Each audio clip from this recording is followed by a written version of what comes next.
Riwruok mar Bible Translation and Literacy obago ng'weche kaunti ma Nairobi, Nakuru kod Uasin Gishu mar choko omenda mabiro konyo e siro chenro mopogore opogore mag loko muma nyaka e dho mama. Kaluwore gi jatatije mar riwruogno Reverend Peter Munguti, gigeto chiwo puonj ne oganda mag dho udi ma pod onge kod muma mondiki gi dho mama. Jafwambo marwa Nyakidi lero mathoth.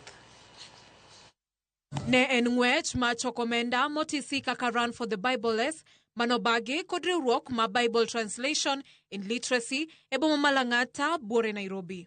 Ng'wejno noriwo oganda jo-Kenya mag din mopogore opogore, jopuonjre mowuok e skunde mopogore opogore kod jogo bende matiyo e sectors mopogore opogore pachoka. Kaluwore gi jatatije mar riwruogno Reverend Peter Munguti, gino maduong' ma gigeto timo en chiwo puonj ne oganda jo-Kenya ni nitie oganda mag dhoudi mamoko maonge kod muma mondik gi dho mama, chal ma bende osekelo pek ne oganda go.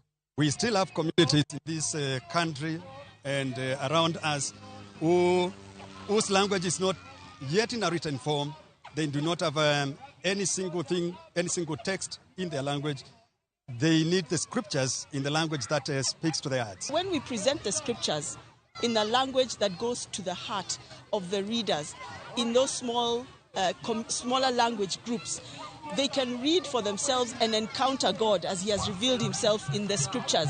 So they don't have to depend on somebody else's translation or what they hear being said around. They can read the scriptures for themselves. Nyasino mabende nobagie kaunti ma Nakuru kod boma ma Eldoret, kaunti ma Uasin Gishu, geto solomenda masiro chenro mopogore opogore ahinya to mar loko muma kowuok e dhok achiel nyaka e dho mama. Why are we raising funds? It's because Bible translation, language development, literacy, it takes a lot of financial resources just to develop a language into a written form, beginning with developing an orthography of a language and using that to develop literacy materials and then Bible translation.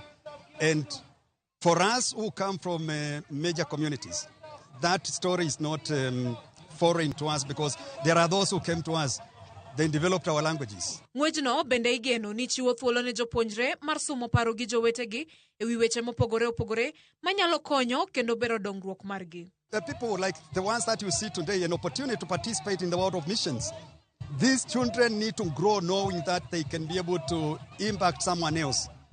For those of us who are so privileged to have all the resources that we need here in Nairobi and in Nakuru and Eldoret, we want to be able to be a blessing to others in this country. And when children like these ones grow up, knowing that they can impact the life of another person, they are going to be different people. We make sure that communities like the Chonyi, the Upper Pokomo, the Digo, Duruma, the Samburus, they get the word of God and God speaks to them in their heart. And as a result of that, transformation takes place. Kochopo sani, riwruok mar Bible Translation and Literacy oseloko mumbe abiriyo moriwo muma machon mong'ere kaka Old Testament kod muma manyien ma New Testament, kachiel kod mumbe 11 mag New Testament. Nyakidi, Ramogi TV, Nairobi. Aneno moro penjo